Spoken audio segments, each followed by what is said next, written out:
La zona montañosa del norte de Burgos se conoce como la comarca de las Merindades. 360 pueblos agrupados en 26 ayuntamientos conforman lo que en su día fue cuna de Castilla la Vieja. En su gran extensión confluyen varios elementos geográficos como son la meseta castellana, el Valle del Ebro y la Cordillera Cantábrica. Esto hace que sea un espacio de transición, existiendo zonas muy próximas, con características diferentes en cuanto a paisaje, vegetación, economía y hábitat.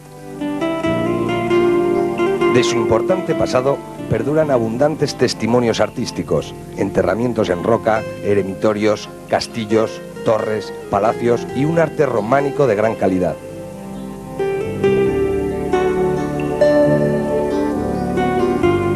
El medio natural ofrece amplias posibilidades para los amantes de los deportes al aire libre, senderismo, bici de montaña, paseos a caballo, piragüismo, rafting, vela, escalada y espeleología. El clima de la zona es de tipo subatlántico, siempre fresco y en algunas zonas especialmente frío. La humedad y en su época las nevadas y las lluvias bien repartidas a lo largo de todo el año hace que las praderas sean abundantes, acotadas por bosques extensos donde conviven especies mediterráneas y cantábricas. Al sur de la comarca de las Merindades se encuentra la villa de Trespaderne. Situada a una altitud media de 551 metros y bañada por los ríos Ebro y Nela, está ubicada en el inicio del anticlinal de la Sierra de la Tesla, coincidiendo con el principio del Cañón de la Horadada. La historia de Trespaderne arranca desde el Paleolítico Medio. Los yacimientos de la Blanca y el Caballón y los grabados y restos de pinturas rupestres encontradas en la cercana cueva de Penches así lo confirman. Trespaderne fue, desde sus inicios, una encrucijada de caminos.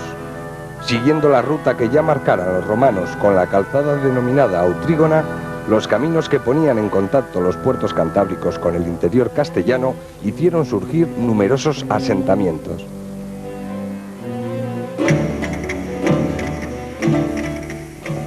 El momento histórico de máximo desarrollo se sitúa en los principios de la Edad Media, donde se comprueba una ocupación visigótica intensa.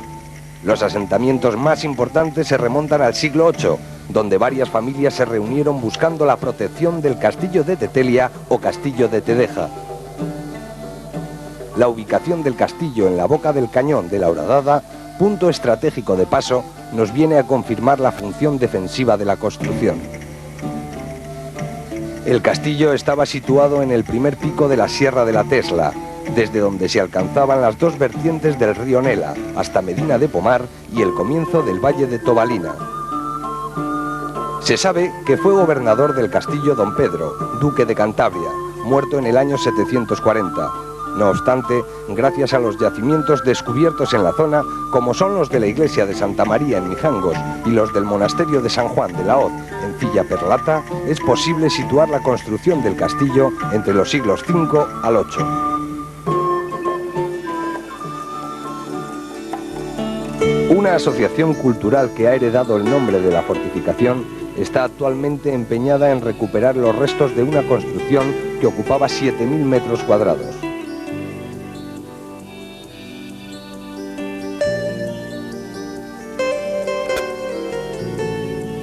El actual ayuntamiento de Trespaderne comprende la villa del mismo nombre, Arroyuelo, Cadiñanos, Palazuelos de Cuestaurría, Santotís, Virués y Tartalés de Cilla. Y precisamente de este último, de Tartalés de Cilla, parte nuestro primer recorrido.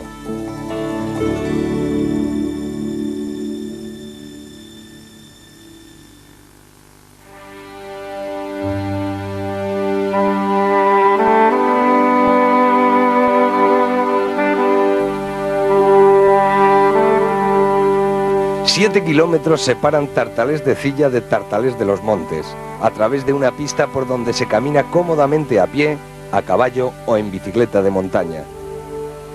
Para realizar la ruta saldremos de Trespaderne en dirección a la carretera de Oña. A escasos kilómetros de Trespaderne encontraremos un cartel que nos indica la dirección a tomar. Junto al cartel y prácticamente escondido por la vegetación se encuentra nuestra primera visita, unos antiguos eremitorios conocidos como las cuevas de los portugueses. Los eremitorios eran unas cuevas donde los llamados eremitas o ermitaños se retiraban en un proyecto de vida austero y entregado a la oración. Este eremitorio actualmente está transformado y poco tiene que ver con el primer asentamiento religioso, ya que próximo a este lugar, un canal de 10 kilómetros lleva el agua a una pequeña central hidroeléctrica. Para la construcción de este canal se precisó de abundante mano de obra, lo que hizo que algunas familias de portugueses se vieran obligadas a vivir y transformar estos antiguos eremitorios en sus hogares. Siguiendo la carretera que nos conduce al pueblo de Tartalés de Cilla, encontramos estupendos lugares para disfrutar de las vistas del Cañón de la Horadada y de la Peña Mayor. También podemos ver una curiosa formación rocosa, popularmente conocida como el Frailón, en cuya cumbre se dice que un fraile del lugar colocó una cruz de hierro que aún perdura. Ya en el pueblo es obligado pasear por sus viejas calles y observar las típicas casas que nos conducen hasta la iglesia de estilo románico bizantino.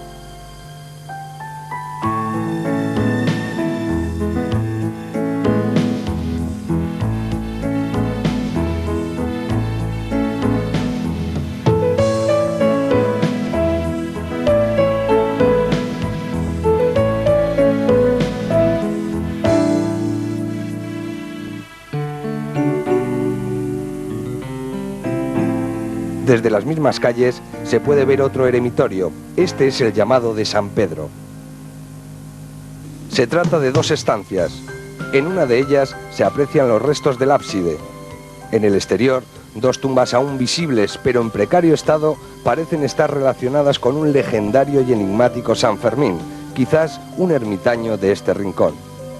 Cuentan las leyendas populares que en la zona vivió San Fermín, un ermitaño. Allí desarrolló su vida el santo y murió en olor de santidad. Fue sepultado en ese mismo lugar. Con el tiempo, Trespaderne y Tartalés de Cilla se disputaron el lugar donde vivió el santo e intentaron llevar los restos a sus respectivos pueblos. Los de Trespaderne no podían levantar la tumba del santo porque unas fuerzas superiores se lo impedían. Sin embargo, los de Tartalés lo hicieron con facilidad y se llevaron dichos restos. Hoy en día, el santo cuenta con gran devoción y es costumbre llevar a los niños ante la imagen del santo para conseguir su bendición. Abandonamos el pueblo y comenzamos a subir una ligera pista que nos conducirá a nuestro destino. El recorrido de 7 kilómetros se hace fácilmente. Los primeros 3 kilómetros, que van paralelos al arroyo de las Torcas, de antigua riqueza cangrejera, son de ligera ascensión, y los 3 últimos, que discurren por el barranco de Borcos, son de descenso hasta llegar a Tartalés de los Montes, nuestro punto de destino.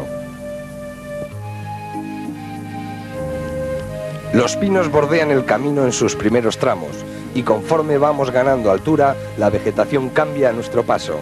Es fácil encontrarnos con algún avance de la vegetación que más adelante veremos, como es el caso de este magnífico ejemplar de haya.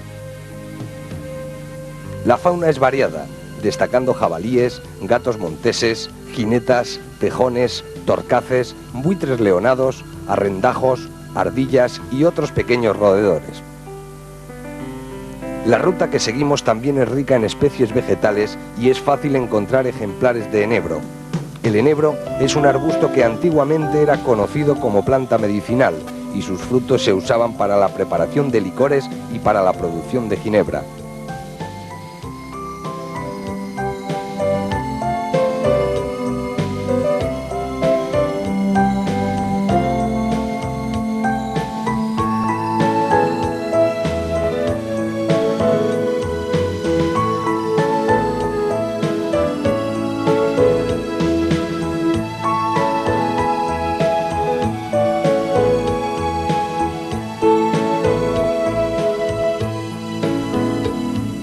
Producto del microclima que se crea en algunos valles, encontramos grupos de árboles donde se puede encontrar algún tejo, avellanos, hayas y acebos bien desarrollados. La madera de acebo se utilizaba para la construcción de mangos de cacerolas y otros utensilios en los que se servían bebidas muy calientes.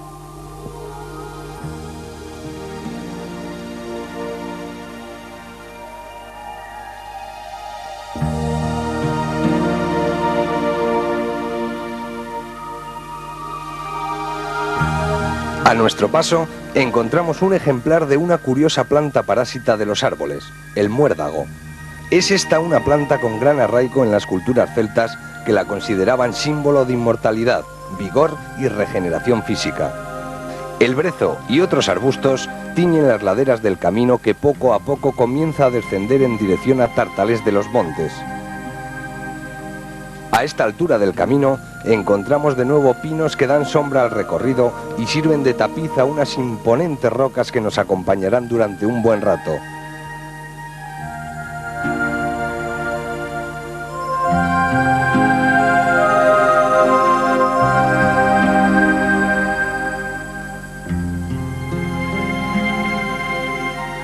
Entre los pinos destacan algunos ejemplares de roble albar. A partir de este momento, el camino se abre a un amplio valle al fondo del cual divisamos nuestro objetivo.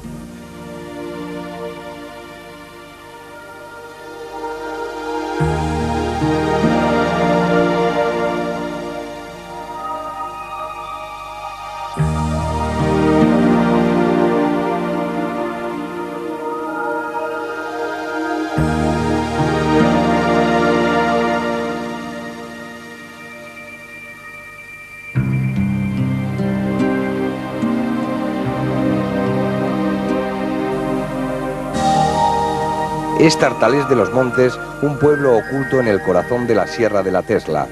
Sus calles aún conservan algunos edificios construidos a la vieja usanza. Su iglesia presenta importantes muestras del arte que se hacía en la zona. Esta preciosa ventana románica es fiel ejemplo de lo dicho. En la parte posterior del templo encontramos los restos de una ventana estilo gótico que, por desgracia, se encuentra hoy día semitapiada. El arroyo que recoge las aguas de Tartalés de los Montes se precipita en una espectacular cascada por el único acceso posible. Antiguamente, el único acceso a Tartalés de los Montes era un camino que aprovechaba el hueco horadado por el agua y que salvaba la tremenda pared rocosa que dejaba a salvo el pueblo de cualquier saqueo en tiempos pasados. Es aquí por donde se aprovechó para taladrar un estrecho túnel y trazar una sinuosa carretera que comunica el pueblo con el vecino valle de Valdivielso. En este punto termina el recorrido que nos ha guiado por uno de los parajes más hermosos que bordean la Sierra de la Tesla. Si optamos por hacer el camino utilizando bicicletas de montaña, es posible volver por carretera siguiendo un recorrido que pasa por Hoz de Valdivielso, donde existen algunos ejemplos de arquitectura típica, como esta casa donde aún se pueden ver las antiguas colmenas que abastecían de miel a sus habitantes. Continuaremos bordeando el embalse de Cereceda para llegar a la carretera Santander-Logroño y desviarnos posteriormente a Trespaderne, punto de partida.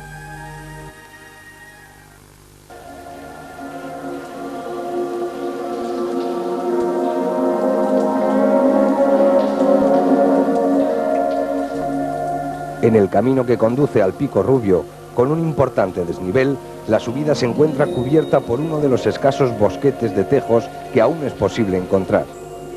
En un lugar prácticamente inaccesible, en unos barrancos umbríos donde es frecuente la niebla y la humedad del ambiente que necesitan estos árboles, surgen, majestuosos, un conjunto de 80 ejemplares de tejo. El tejo es un árbol fuerte y corpulento que puede alcanzar entre los 8 y los 10 metros.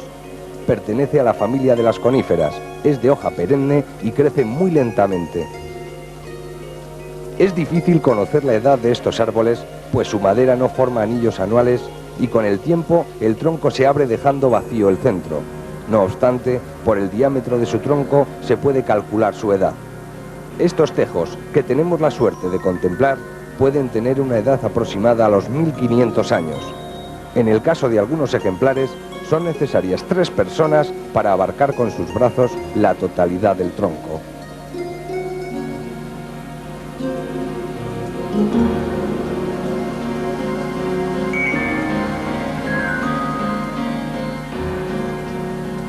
La madera del tejo es dura y compacta, muy elástica y resistente. Por ello, era muy apreciada para la fabricación de arcos, instrumentos musicales, herramientas y ejes de carros. Otra característica de la madera del tejo es que difícilmente se pudre. Tal es el caso que se han encontrado sarcófagos hechos con madera de tejo en algunas tumbas de faraones egipcios.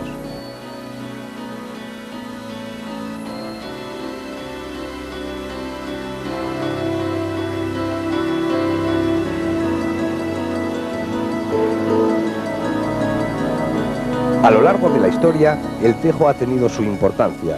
Para los celtas era un árbol sagrado pese a que todo en él sea venenoso. Las raíces, la corteza, las ramas, las hojas y las semillas son venenosas. Solo los arillos carnosos de color rojo que rodean la semilla son comestibles. El veneno de los tejos no afecta por igual a todos los animales. Son el caballo y el hombre los más afectados. Esta idea explica por qué las tribus cántabras, cuando se veían rodeadas por el enemigo, preferían morir masticando hojas de tejo. Existen otros animales a los que también afecta el veneno del tejo. Nos referimos a las ovejas y las cabras. Por ello, los pastores extremaban los cuidados para que sus animales no comieran hojas de tejo, pues hace que las hembras preñadas aborten. Por desgracia, cuando algún animal abortaba por haber comido hojas de tejo, la solución más sencilla era la de cortar el árbol de raíz. Esto, unido a que su madera fue tan apreciada, hace que hoy en día sea difícil encontrar ejemplares de este magnífico árbol. De ahí la importancia de este bosque de tejos, que quizá sea uno de los últimos de estas características que nos quedan en Europa.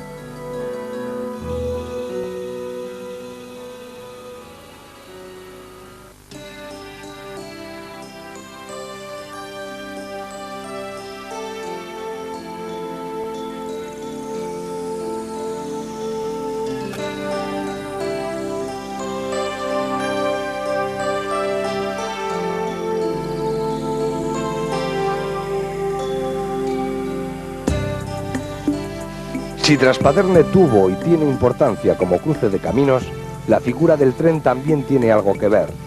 La línea Santander-Mediterráneo, que unía la costa cantábrica con el Levante, también atravesaba los parajes de Traspaderne.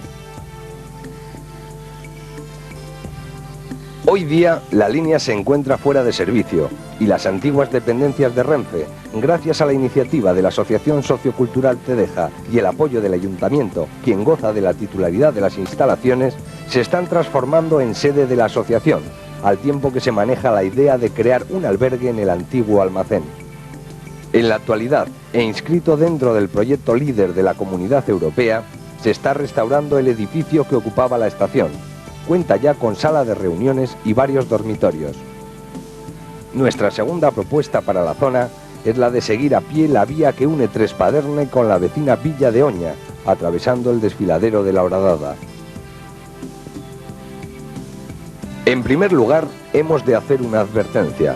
El recorrido a realizar consta de 12 kilómetros que son los que separan una localidad de otra. Si bien esto es cierto y el paisaje es impresionante, hemos de ser sinceros y decir que andar sobre las vías y traviesas no es cómodo y los 12 kilómetros se pueden hacer más pesados de lo que parecen. La ruta comienza en la propia estación de Traspaderne, cerca del lugar donde se encontraba el castillo de Tedeja, que como ya sabemos, controlaba el estrecho paso por donde vamos a caminar. En esta zona el río Ebro se ha ido abriendo paso entre sierras y pequeñas montañas, dando origen a numerosos y bellos desfiladeros. En este medio natural encontramos parajes de gran interés medioambiental y paisajístico, muy bien conservados y con buena variedad vegetal. En prácticamente la totalidad del trayecto circulan paralelas las vías del tren, la carretera, el río Ebro en un principio y el Oca a partir de la segunda mitad de la travesía.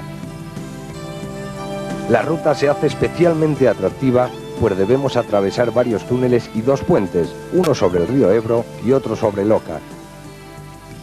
Antes de atravesar el primero de los túneles, en pleno desfiladero de la Horadada, podemos contemplar una formación rocosa donde se asentaba antiguamente una torre de vigilancia sobre el paso natural. Desde esta torre se enviaban señales al castillo de Tedeja, que se encontraba ubicado en un lugar cercano. Tras atravesar el primero de los túneles del recorrido, nos encontramos con un puente metálico que salva la carretera y el río Ebro. El puente no entraña especial dificultad para atravesarlo, pues cuenta con barandillas y sendas plataformas metálicas a cada uno de sus lados. No obstante, nuestro cámara prefirió caminar sobre las traviesas para conseguir estas impresionantes imágenes.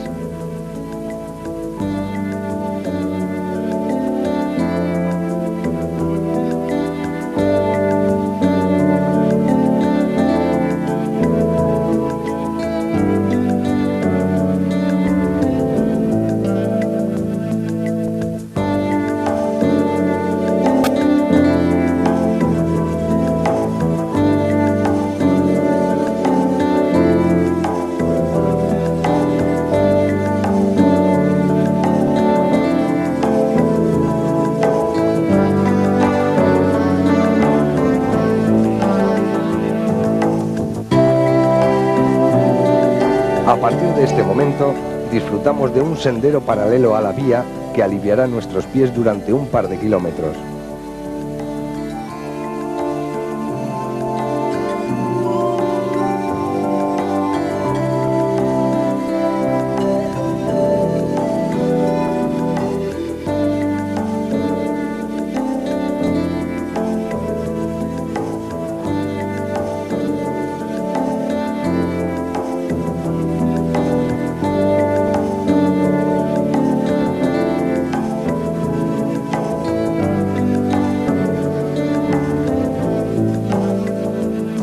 Pronto dejaremos de circular paralelos a la carretera y atravesaremos un nuevo túnel, el más largo del recorrido, para lo cual precisaremos de una buena linterna. A la salida del mismo nos encontramos ya con el río Oca. Por desgracia, desde las vías no podemos ver el lugar donde coinciden este último y el Ebro. Antes de llegar al siguiente túnel, que da paso a un nuevo barranco, caminaremos un buen rato por un hermoso valle.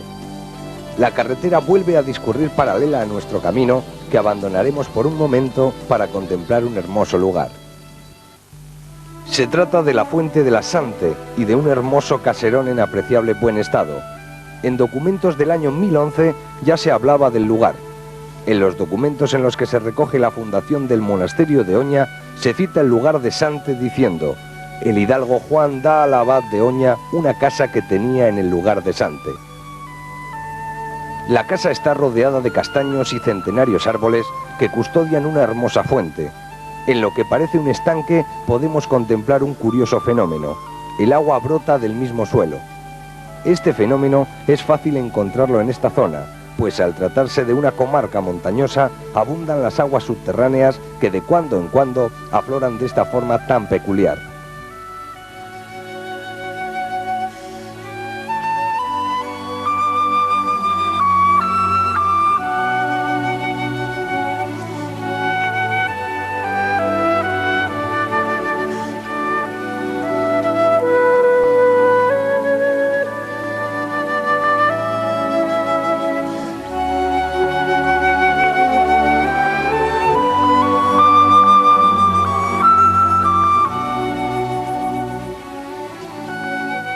Con pena abandonamos la sombra de la fuente y nos dirigimos al último trayecto de nuestro recorrido.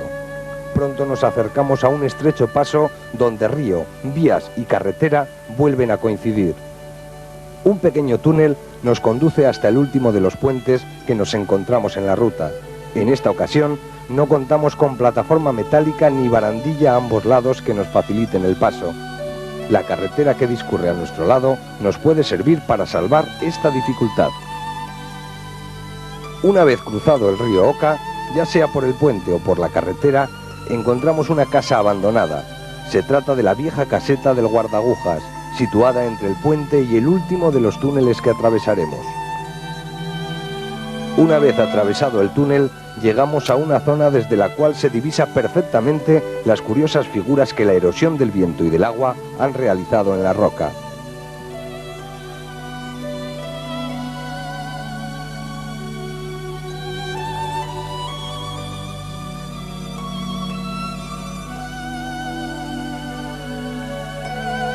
Y por fin llegamos a la estación de Oña, que será punto final de nuestro recorrido.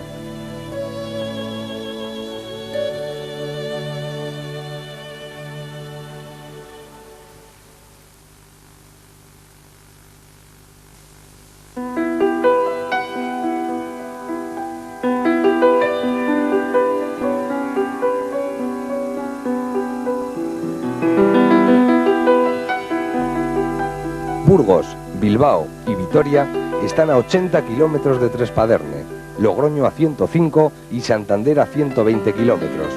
No obstante, desde cualquiera de estas ciudades puede llegarse a Trespaderne gracias a los servicios diarios de autobús que los unen. La oferta de rutas para caminar o recorrer en bicicleta no solo se queda en las descritas. Muchas son las posibilidades que nos ofrece la zona, como subir al pico de la Cuesta utilizando una pista que arranca desde las escuelas. También podemos llegar siguiendo la vía del tren hasta Mijangos, donde podemos contemplar su iglesia del siglo VI y un importante yacimiento arqueológico del mismo siglo, para volver por la falda de la Tesla. Peña Mayor presenta varias rutas de acceso, ya sea por su cara delantera o por la posterior. Sea cual sea el camino elegido, desde la cumbre podremos disfrutar de unas vistas impresionantes de toda la zona. Las ruinas del castillo de Tedeja son fáciles de alcanzar desde la estación de Trespaderne. Una vez en la cima del montículo sobre el que se asentaba el castillo, además de contemplar los restos aún visibles, podremos disfrutar de otra hermosa vista.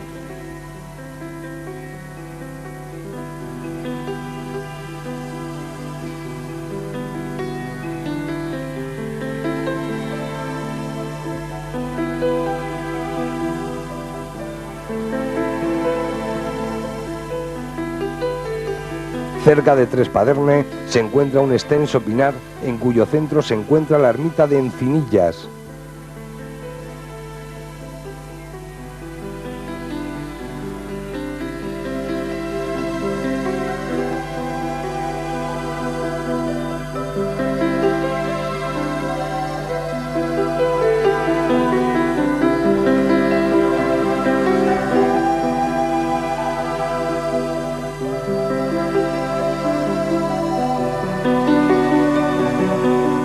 Trespaderne ha sabido evolucionar con los tiempos y, manteniendo un carácter agrícola, también sabe ofrecer una serie de servicios imprescindibles para los viajeros. Más de 40 tiendas y establecimientos comerciales abastecen tanto a sus habitantes y visitantes como a los de las zonas cercanas. La oferta hostelera es amplia y los productos gastronómicos, como todos los de la zona, gozan de buena fama por la calidad de sus materias primas y la fabricación artesanal. En Trespaderne se puede disfrutar de las excelentes cualidades de la gastronomía castellana tradicional.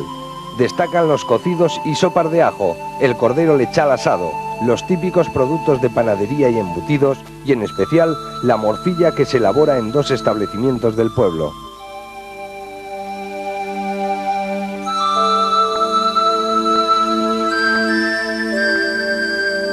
Hecha a base de cebolla frita, arroz cocido, grasa y sangre de cerdo.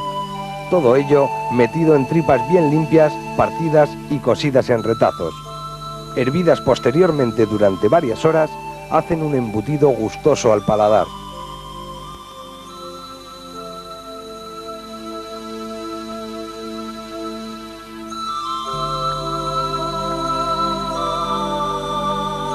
Las posibilidades de alojamiento, pese a no ser amplias, ofrecen 2 alternativas al visitante.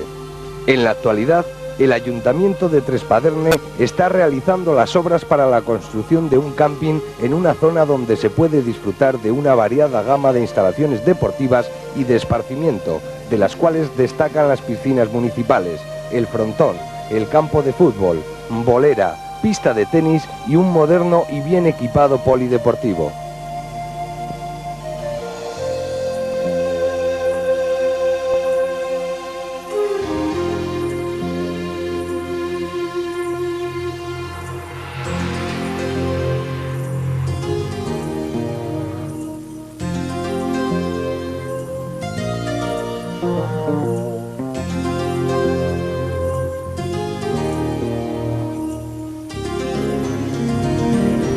Como otra posibilidad de alojamiento, en pleno centro de Trespaderne, encontramos el Hostal José Luis.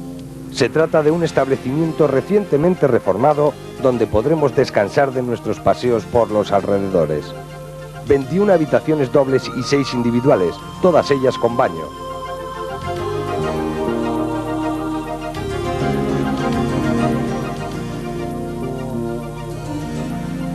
un acogedor salón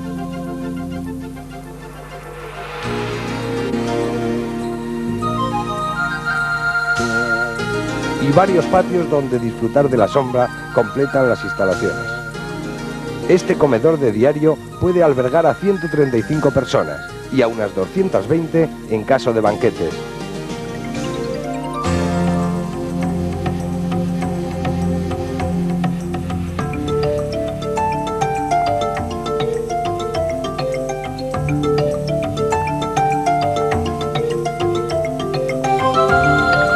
Trespaderne y sus alrededores merecen la pena de disfrutarse. Pese a encontrarse cerca de grandes núcleos de población, conserva su pasado, su historia y un medio natural envidiable. Con el fin de proteger esa naturaleza, la Junta de Castilla y León está preparando para un futuro próximo la declaración del Parque Natural de los Montes Obarenes. Este futuro espacio protegido contará con dos zonas de especial protección y atractivo: el cercano embalse de Sobrón y la zona del Cañón de la Horadada, situado en Trespaderne y por donde discurre una de nuestras rutas. Las calles de Trespaderne guardan el sabor típico castellano, con casas blasonadas, elementos urbanos de interés como fuentes y lavaderos, el antiguo priorato y toda una serie de edificaciones que resaltan la riqueza de la arquitectura popular. El entorno natural del municipio permite la práctica de actividades estrechamente relacionadas con el medio ambiente, como son las rutas a pie, a caballo o en bicicleta de montaña, la escalada y otros deportes como la caza y pesca. La rica gastronomía, el folclore y las fiestas populares, los acontecimientos deportivos y de entretenimiento y las adecuadas instalaciones para el disfrute del ocio harán que la visita a Trespaderne sea especialmente agradable.